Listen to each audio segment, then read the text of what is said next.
몇 년 만에 만날 것 같아요? 제가 단위에서 설교하는 것은 지난 이임식 때 한번 잠깐 왔다가 하고 해수로는 7년이고 개월수로는 5년 반이 좀 넘은 것 같지요. 세월이 빨리 지난 것 같습니다. 오늘 제주도에 오면서 그런 생각을 했어요. 88년도에 올 때는 조그만 책가방 하나 가지고 혼자서 왔는데 그때 신부는 전도사도 아니고 뭐였어요? 신학생이었어요.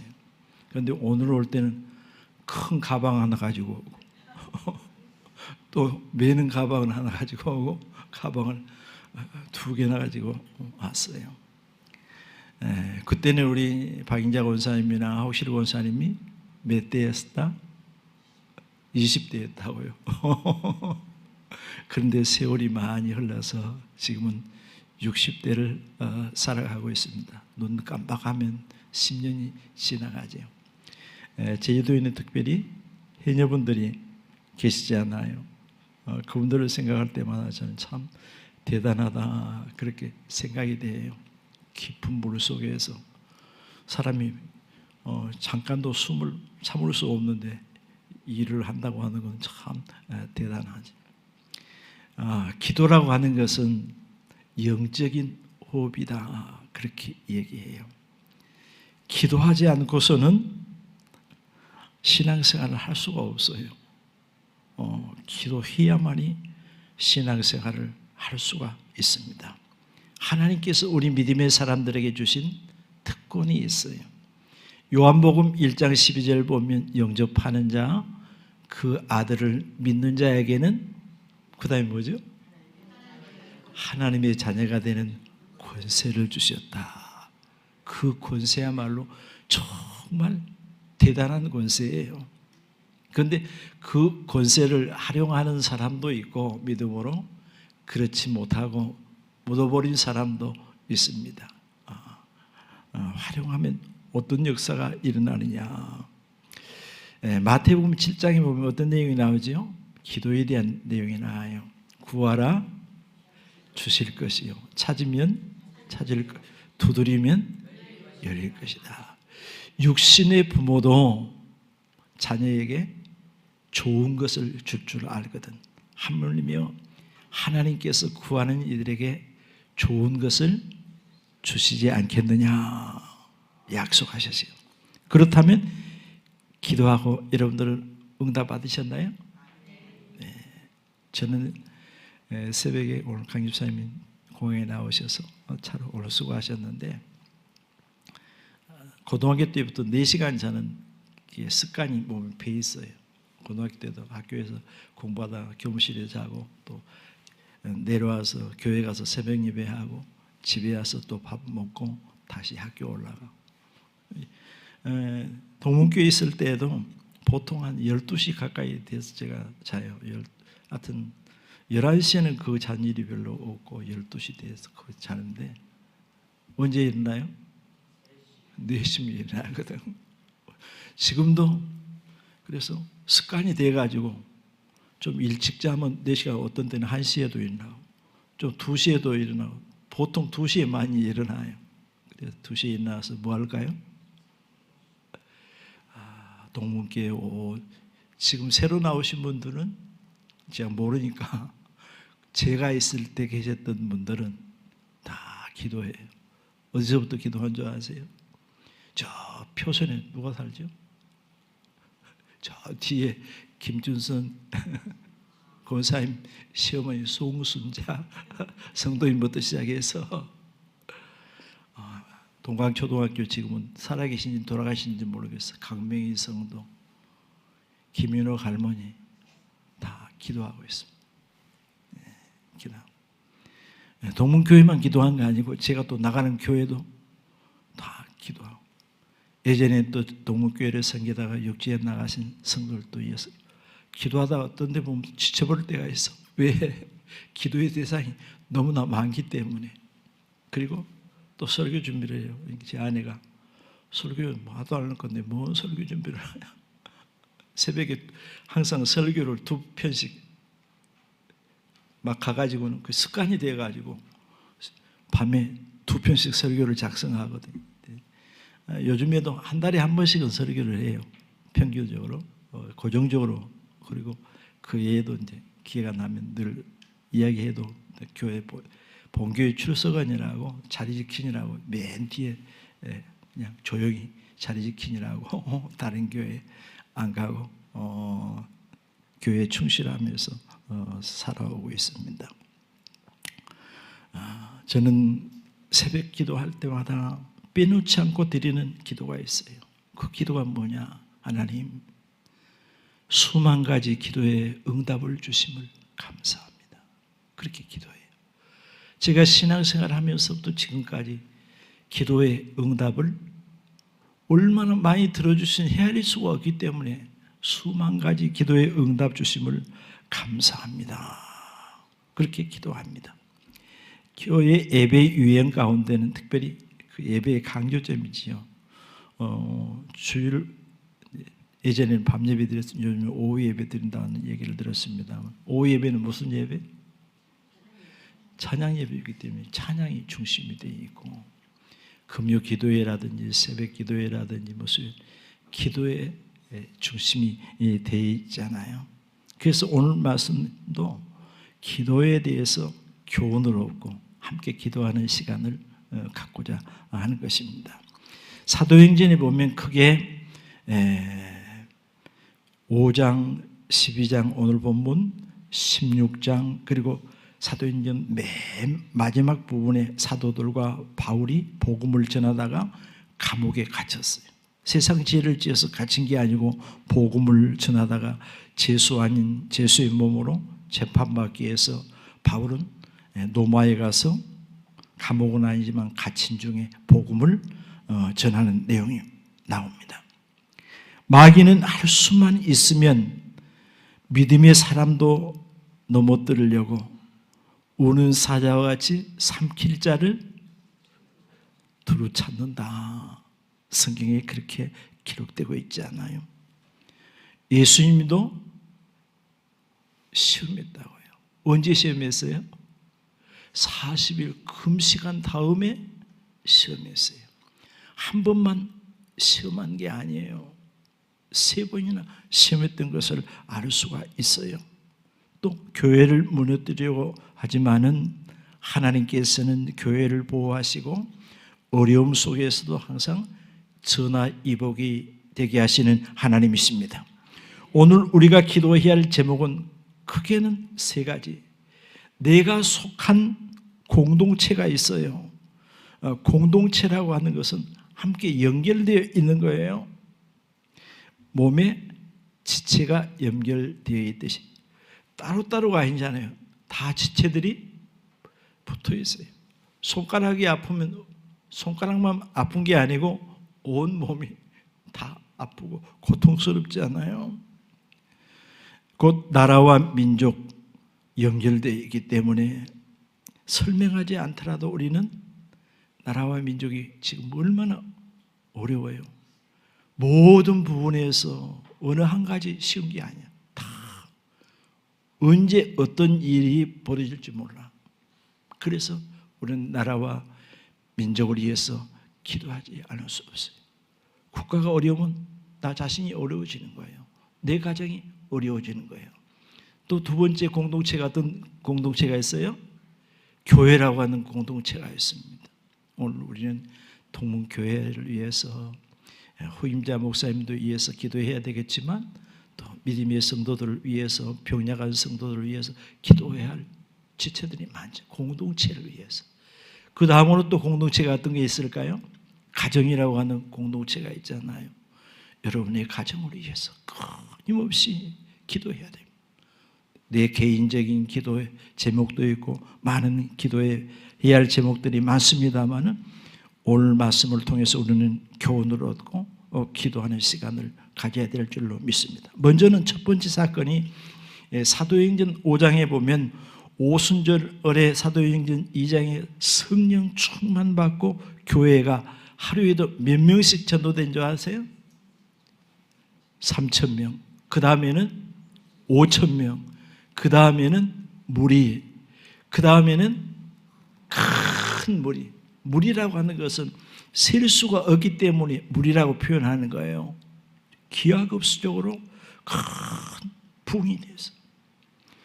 그런데 17절로 18절 보면 5장 어떤 일이 있었느냐, 우리 부지식 사님이 한번 큰 소리로, 목소리 크니까 한번 읽어보시겠어요? 5장 17절로 18절.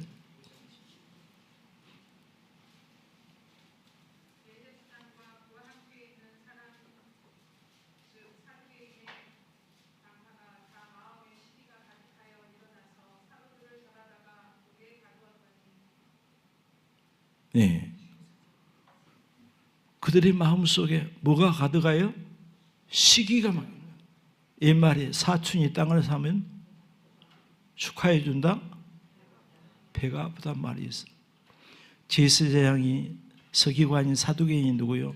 당시에 종교의 지도자들, 대표적인 사람들인데 교회가 크게 하루에도 막 3,000명, 5,000명 물이 큰 무리로 막 부흥되니까 시기가 나서. 그래서 부흥하지 못하도록 사도들을 잡아다가 감옥에 가두었습니다. 지도자들이 감옥에 갇히게 됩니다. 그러나 5장 19절로 20절 말씀을 보면 하나님께서 천사를 보내가지고 옥문을 열어주셨어요. 그래서 복음을 전하라고 말씀해요. 감옥에 갇힌 사도들이 나와서 다음날 성전에서 또 말씀을 전합니다. 간수들이 보니까 사도들이 감옥에 없는 거예요. 하나님의 역사는 놀라운 겁니다. 사람이 할 수 없는 것을 하나님께서 하십니다.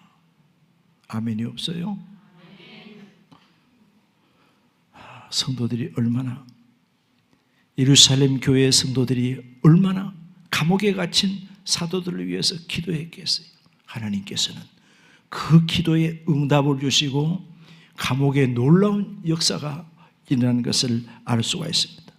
두 번째 사건이 오늘 본문의 내용입니다. 헤롯 왕에 의해서 사도 중에 최초로 목회자인 누가 순교를 당합니까? 야고보 사도를 목베어 죽여버립니다. 그러니까 이 일을 보고서 누가 기뻐했어요? 누가 기뻐했어요? 예, 유대인들이 기뻐하는 거예요. 유대인들이 기뻐하는 거예요. 군중들이 기뻐하는 거예요. 백성들이 기뻐하는 거예요. 그러니까 이번에는 누구를 죽이기 위해서? 베드로를 죽이기 위해서 잡아서 감옥에 가두어서 감옥 문이 겹겹으로 닫혀 있습니다. 쇠사슬이 매여 있습니다. 간수들이 지키는 간수가 한두 명이 아닙니다. 여러 사람이 지킵니다. 내일이면 이제 순교당할 텐데 이때 교회는 5절에 뭘 했을까? 자, 5절 다 같이 읽습니다.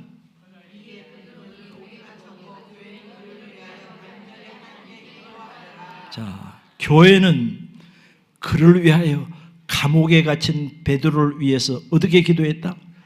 간절히 기도했다. 오늘 성경에 뭐라고 기도했을까요? 하나님, 베드로 사도가 내일이면 순교를 당합니다.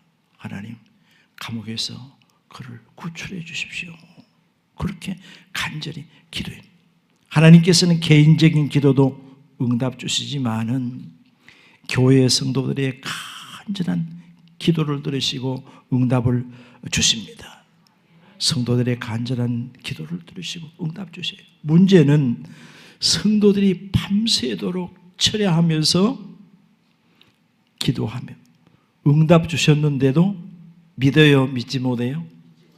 믿지 못하는 거예요. 이게 문제라고요. 응답을 주셨는데도 응답 주시라고 간절히 기도하고 응답 주셨는데도 안 믿어. 이상하지 않아요? 윤예에서도 권사님, 그러진 않으세요? 보면 베드로도 그것이 생신지 환상을 보는 것인지 착각을 했어요. 내가 지금 감옥에서 나와가지고도. 그렇잖아요. 오늘 내용을 읽어보면 감옥에서 나와서 마가다락방에서 기도하는 그 장소로 찾아가서 문을 두드립니다. 그러니까 얼마나 열심히 기도했으면 문을 두드리는 소리를 못 듣는 거예요, 어른들은. 그런데 부모를 따라온 소녀가 그 소리를 들었어. 그리고 나가보니까 베드로의 음성이 분명한데 너무 반가우니까 문도 안 열어주고 다시 들어갔어. 그래가지고 뭐라고 부모들에게? 베드로 사도가 왔다 하는 거예요. 네가 잘못 본 것이지. 그래서 틀림없이 왔다는 거예요. 그럼 네가 천사를 본 것이지. 그러잖아요. 오늘 성경 내용 보면 이를 믿지 못하는 것입니다. 그러나 현실이요, 간절히 기도했더니 불가능을 가능케 하신 전능하신 하나님, 오늘도 성도 여러분들의 기도를 들어주시는 그 하나님은 전능하신 하나님, 인간이 할 수 없는 불가능한 일을 가능케 하시는 하나님이신 줄로 믿습니다. 하나님의 역사는 과거나 오늘이나 세상적, 이성적으로 믿을 수 없는 일을 전능자 하나님은 행하신다고요. 홍해를 육지같이 길을 내서 이스라엘 백성들로 통과하게 하셨다? 여러분 믿습니까? 내일 아침에 새벽 예배는 창세기 1장을 하려고 그래요. 하나님이 대초에 천지를 창조하신, 신앙의 기본이니까. 우주 만물을 창조하신 하나님이라면 홍해를 가르는 일은 그건 아무것도 아니에요.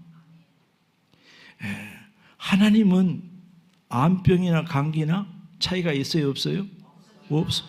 우리 인간 편에서 볼 때는 큰 차이가 있지만은 하나님 편에 볼 때는 별로 차이가 없어요. 출애굽기 17장에 보면 이스라엘 백성들이 홍해를 건넌 다음에 최초로 전쟁하는 내용이 나오는데 아말렉과 전쟁을 합니다. 하나님은 아말렉을 진멸해버리라. 왜? 이스라엘 백성들이 약속의 땅을 가는데 그들이 방해하거든. 그런데 아말렉은 정상적인 군사들이요, 무기도 있고 훈련도 한. 그러나 이스라엘 백성들은 군인이 아니요, 군인이 아니요. 애굽에서 노예 생활하다가 오합지졸 그냥 나온 사람 무기에 있어 없어요? 없어요. 여호수아가 야전에 백성들을 끌고 나가고 산에는 모세와 아론과 홀 세 사람이 올라가서 그들이 할 수 있는 일이 뭐냐? 기도요. 손을 들고 기도합니다. 손을 들고 기도하면 이스라엘이 이기고, 기도의 손이 피곤해서 내려오면 지고, 승패가 어디에 있다? 기도에 있다는 거예요. 그래서 곁에서 보고 있던 아론과 홀이 세 사람이 같이 손들고 너무 힘들잖아요. 그러니까 모세는 앉게 하고, 그럼 자세가 안 되니 같이 손을, 모세 손을 잡은 것도 힘이 안 드니까 끝까지 기도했더니 이스라엘이 승리했던 사건을 우리는 볼 수가 있습니다. 오병이의 사건, 세상적으로는 전혀 일어날 수 없는 불가능한 사건이에요. 오늘 동문교회는 문제 앞에 있어요. 목회자가 없어요. 성가대도 없어요. 없는 것이 너무 많아요. 어느 것 하나 정상적으로 돌아가지 않아요. 그러나 예루살렘 교회처럼 기도하면 하나님이 하십니다. 하나님이 하셔야 돼요. 교회뿐만 아니라 가정에, 여러분들 가정에 어려움이 있다면 마찬가지예요. 하나님은 하세요. 제가 출석하는 교회에서 올 1월달 연초에 책자를 하나씩 나눠줬어요. 이만큼한 책자를. 기도 노트, 그 제목이. 그래서 우리 동문교회 성도들도 사서, 제가 사서 나눠드리려고 지금 생각하고 있어. 그 내용을 보면 기도의 제목이 나오고, 언제 기도한 기도의 제목, 그 내용이 뭐냐, 뭐 건강 문제라 성도에 따라 다 다르겠죠. 경제적인 문제라든지 다 그걸 정확하게 하나님 언제까지 응답 주세요. 그런 내용을 쓰는 거예요. 제가 88년도에 와가지고 89년도 초에 30권 책을 사다가 나눠드렸어. 학원사님 받았어요? 안 받았어요? 하도 오래다고 잊어버렸지. 박영자 집사님, 권사님 받았어요? 안 받았어요? 기억이 없어요. 그 책이 색깔이 연두색이에요. 그렇게 두껍진 않은데 제목이 뭐냐면 믿음으로 계획을 세워라, 이런 내용이에요. 누가 썼느냐? 대학생 선교회 대표, CCC 대표 빌브라이트라고 하는 사람이 썼어요. 그 내용이 뭔고 하니 어떤 대형 집회를 늘 주관하게 되는데 하나님, 이 장소가 필요합니다. 여기 집회하는 재정이 얼마가 필요합니다. 여기 봉사할 인원이 얼마가 필요합니다. 언제까지 필요합니다. 그런데 하나님은 그 기도를 들어주셨어요. 제가 제주도에 오기 전에 기도 노트를 썼어요. 제 친구가 크리스마스 때 신학교 간다고 21살 때 노트를 4권을 사줬어요.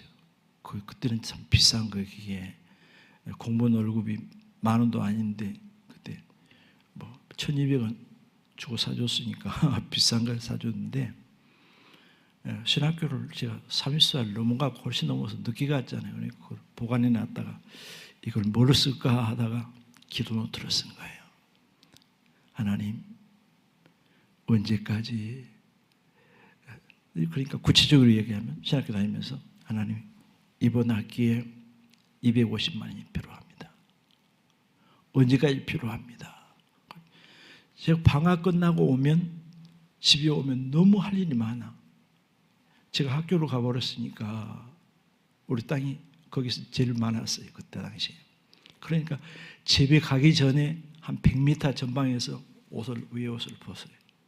손이 그걸 들고 가서 옷을 다 벗고 뭐 경운기를 끄고 나갈 거든지 뭐로 하든지 하여튼 밀린 일들을 그때부터 열심히 하는 거예요. 그러다 보면 한 달이 그거 다 지나가버려요. 그러면 이제 한 달 정도 남았어. 방학이. 얼마가 필요하다고요? 250만. 저는 고등학교 때부터 집에서 돈을 안 가져갔어요. 제가 알아서 공부했으니까.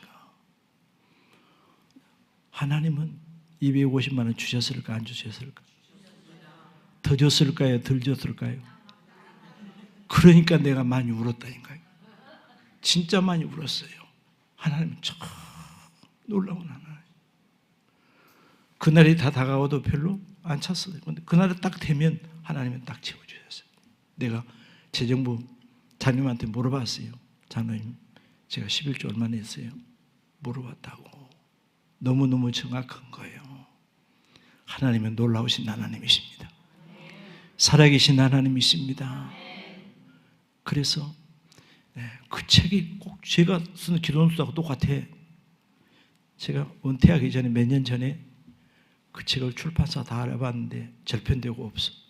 그 집에 있으면 그거 갖다가 우리 저기 혜선이 자매한테 얘기해가지고 책을 만들어서 나눠주려 했는데 그 원본이 없으니까 못 만들잖아요. 그런데 그 내용은 없지만은 기도노트 그걸 주더라고. 그래서 이게 우리 동문 성도들에게도 제가 사서 하나 한 곳씩 필요한 사람 나눠드려야 되겠다. 그 생각을 가졌어요. 그리고 한 권을 제가 가져왔어요. 거기 이제 전화번호 있으니까 그걸 이제 구입하려니까 가져왔는데 하나님은 참 놀라운 하나님이십니다. 하나님 믿고 구하는 것은 받은 줄로 믿으라. 믿음으로 간절히 기도하면 오늘 본문의 내용처럼 응답 주시는데 지금 몇 시예요? 8분? 네, 또 시간 되면 끝내야 되니까 설교하다가 이루어질 수 없는 두 가지 기도의 응답을 하나님 주셨다고요. 한 가지는 한 3년 동안 기도했고 한 가지는 한 몇 개월 동안 기도했는데 하나님은 그 기도의 응답을 이루어 주신 거예요. 기도하면 하나님 이루어 주십니다. 세 번째 내용이 뭐냐? 사도행전 16장 너무나 잘 아는 내용이에요. 사도 바울이 목회 사역은 한 지역 교회에서 하는 것이 아니고 두루 다니면서 순회하면서 목회하는 건데 처음에 계획하기를 어디에 가서? 사도행전에 아시아에 가서 복음을 전하기 위해서 계획하고 기도하고 준비했어요. 그런데 어느 날 성령 하나님께서 바울을 부르셨더니 바울아 아시아로 가지 말고 유럽으로 가거라. 또 구체적으로 환상 가운데 보여줍니다. 마게도니아 사람이 환상 가운데 손짓하면서 와서 우리를 도와달라는 거예요. 피할 수가 없어요. 자신이 계획하고 철저하게 기도하고 준비했지만은 하나님의 지시를 따라서 모든 것을 다 내려놓고 하나님의 뜻을 따르는 것이 신앙의 자세요, 목회자의 자세입니다. 우리가 기도할 때 일방적으로 나의 뜻이 이루어지기를 기도하는 것이 아니라 하나님의 뜻이 내 생각보다 우선되기를 기도해야 합니다. 예수님께서 겟세마네 동산에 기도할 때 하나님 나의 원대로 마옵시고 아버지 원대로 되기를 원합니다. 우리에게 친히 본을 보여주셨다고요. 저는 제주도는 꿈에도 생각 안 했어요. 제주도 목회는 제가 어디에 계획을 두고 가봤느냐? 부산이나 대구, 그 공원 높은 용두산 공원에 올라가서 3월 달에 개척을 해야 되는데 하나님 250명이 들어갈 수 있는 장소 5인용 의자 50개가 필요하고요. 또 성구가 필요하고요. 왜 그쪽을 선택했는가 하니 사람을 의지하지 않기 위해서. 목포나 전라도에서 하면 아는 사람도 많고 훨씬 목회가 쉬웠지. 그러나 사람을 의지하지 말자. 하나님은 의지하자. 그런데 목사가 된 것도 그래요. 저는 초등학교 5학년 때부터 다른 건 한 번도 세상적인 그런 목표, 꿈을 가져본 일이 딱 한 가지, 목사가 되는 거. 그런데 하나님은 수만 번 기도해서도 일찍 하나님 응답이 없었고 30살이 훨씬 넘어서야 하나님께서 보내주셨는데 또 그것도 어디로 귀양 보냈느냐? 어디로 귀양 보내서? 제주도로. 그 생각을 저는 늘 했어요. 하나님 나를 제주도로 귀양 보내셨다. 육지에 갔으면 좀 더 젊을 때 더 할 수 있었는데 하나님이 제주도에 각 맞으니까 나를 제주도로 귀양 보내고 내가 깨어지기까지 기다렸다가 하나님의 뜻이면 우리는 다 내려놓아야 돼요. 모든 것을 다 내려놓아야 돼요. 바울은 하나님의 지혜를 따라서 유럽으로 가서 전도하기 전에 먼저 기도처를 찾습니다. 그리고 기도하고 전도를 시작합니다. 하나님의 지시를 따라가면 그 길이 평탄하고 순탄하고 형통해야 되잖아요. 그런데 3일 동안 방해하는 사람이 나타났어. 누가? 귀신 들린 여인이 따라다니면서 방해하고 괴롭히는 거예요. 귀신을 쫓아주니까 감사해야 될 텐데 감사한 게 아니고 실컷 매맞고 감옥에 갇혔어. 하나님께서는 우리 믿음의 사람들에게 앞에서 말씀을 주셨죠? 권세를 주신 거예요. 마태복음 10장 1절 말씀 보면 어떤 권세를 주셨냐? 귀신을 굴복시키는, 병을 치료하는, 약한 것을 고치는. 지금도 그 역사가 나타날까 안 나타날까? 제가 저쪽에 교회에 있을 때 한국 집사님 장인이 저 예월에 그 어디요? 예월 저 꼭대기 그쪽에 살다가 지금은 이제 길이 있지만 그때는 하루에 버스가 딱 2번밖에 안 하는데 이제 소문통 쪽으로 빌라로 왔어요. 그런데 귀신 들렸어. 이상하다는 거예요. 밤에 그냥 속옷만 입고 막 쏘다니니까 경찰들이 이렇게 붙들어서 집에 못 찾드리고, 아내하고 둘이 신방 갔는데 할아버지 예배 드립시다 그러니까 처음에 가만히 계시더니 찬송하려고 하니까 푹 일어나고 막 도망가시려고 하는 거예요. 그래서 도저히 안 되겠다 싶어가지고 심재진 전사님한테 전화하고 빨리 와보라, 예배 드리려면 좀 와서 붙들고 있으라고. 그런데 그날 예배 드리고 안 되겠어. 그래서 강경순 집사님한테 내일 아침에 오전에 교회로 모시고 오라고 모시고 가서 한 3일 동안 기도했더니 어떻게 됐을까? 귀신이 떠나갔다니까요. 그래서 고맙다고 그때 양복을 제일 모직으로 좋은 양복을 사주셨다고 맛있는 음식도 사주셨다고요. 목회자뿐만 아니라 성도들에게 그 권세를 주신 거예요. 중학교 때 제가 방학 때 가면 그때는 귀신 들리는 사람이 참 많았어요. 우리 구역회 읍장 장로님이 구역장이 강사고, 주일학교 부장 집사님이 구역회 구역장이고, 구역예배 끝나고 귀신 들린 집에 가서 찬양하고 기도하면 귀신이 경련을 일으키면서 떠나갑니다. 그런 걸 너무너무 많아요. 주일학생이 됐든 장년이 됐든 목회자가 됐든 성도들이 됐든 우리에게는 그 권세를 주셨는데 믿음으로 적용하고 활용하면 이 역사가 나타나는 줄로 믿습니다. 그런데 매 맞고 감옥에 갇혀서 여러분 같으면 어떠세요? 하나님, 내가 유럽으로 간다겠습니까? 나는 아시아로 가려고 했는데 하나님께서 나를 유럽으로 가라고 했잖아요. 그러면 길이 열렸는데 한 사람도 전도 못하고 3일 동안 귀신 들린 여인에게 괴롭힘 당하고 매 맞고 감옥에 갇혔으면 이건 뭡니까? 그럴 수도 있지만은 바울과 실라는 어떻게 했다? 찬송하고 기도하는데 간수들이 듣더라.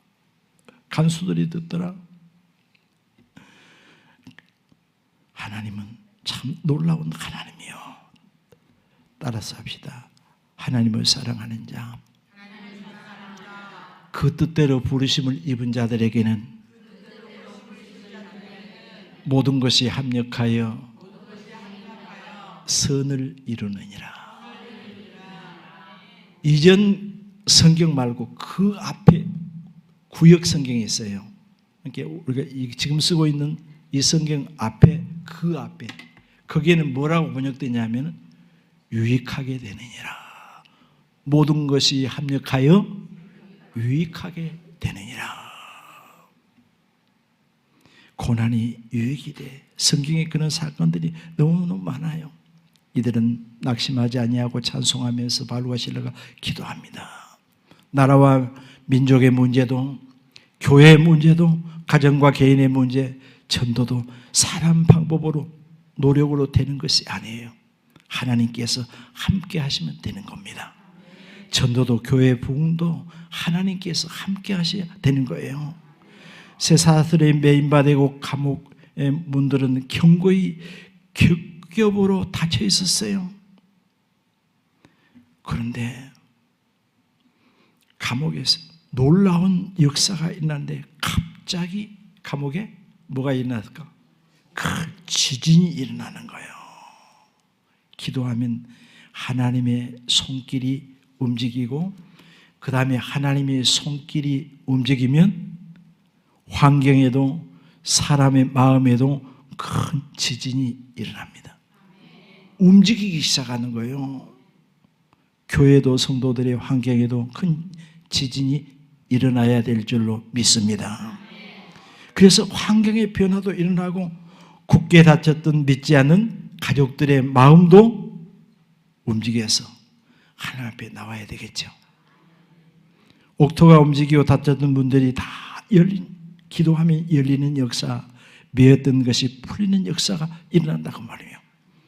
여러분들을 매여 고통스럽게 힘들게 하는 게 뭐죠? 이런 것들이 풀리는 역사가 일어나야 합니다. 이때 제수들을 지키는 간수가 끼어보니까 옥문들이 다 열렸어. 제수들이 도망한 줄 알고 칼을 빼가지고 자기를 하려고 할 때 바울이 크게 소리 지릅니다. 우리가 다여가 있다뇨. 그러니까 간수가 뛰어들어와서 무서워 떨면서 바울과 실라 앞에 엎드려 그리고 선생들아, 내가 어떻게 해야 구원을 얻느냐 먼저 물어봐. 그럼 바울의 대답은 뭐였을까요? 주 예수를 믿어라. 그리하면 너와 그 다음에 집이 구원을 얻으리라. 3일 동안 전도했는데 한 명도 못 했는데 쉬워요? 어려워요? 이제 쉬워졌어. 간수가 제 발로 와가지고 어떻게 해야 구원을 얻냐 물어본 거 아니에요? 그 가정이 다 구원받았어. 바울의 생각이, 신앙관이, 사역관이 완전히 바뀌어버립니다. 빌립보서 4장 13절에 보면 뭐라고 말합니까? 내게 능력 주시는 자 안에서 내가 모든 것을 할 수 있다. 내 과거에는 내 지식으로, 재능으로, 경험으로, 노력으로 뭔가를 하려고 했지만 그거 아니다는 거예요. 하나님이 내게 은혜 주시면 할 수 있다. 은혜 주신 분량만큼 할 수 있다. 그래서 그 후로는 환난과 핍박, 감옥에 갇히는 것도 죽는 것도 두렵지 않은 거예요. 날마다 전도의 대상자들을 찾아가는 것과 모여들고 찾아오는 것, 어느 것이 쉬울까요? 보기를 본다님, 보험하는데 내가 고객들을 만나서 찾아가는 것이 쉬울까? 전화해가고 오라는 것이 쉬울까? 찾아가는 것이 쉬워? 찾아오는 것이 쉽지. 고향님 그랬잖아요. 강입사님, 내가 고객들을 찾아가고 불러오는 것이 쉬워요? 스스로 찾아오는 것이 쉬워? 저는 그런 경험을 수없이 많이 했어요. 목회하기 전에 수없이 찾아오는 것이 쉬워. 그게 하나님의 은혜예요. 내가 할 수 없는 것을 하나님은 하신 줄로 믿습니다. 베드로 사건도 마찬가지요. 예수님 만나기 전에는 갈릴리 바다에서 뭘 쫓아다녔어? 고기를 쫓아다녔어.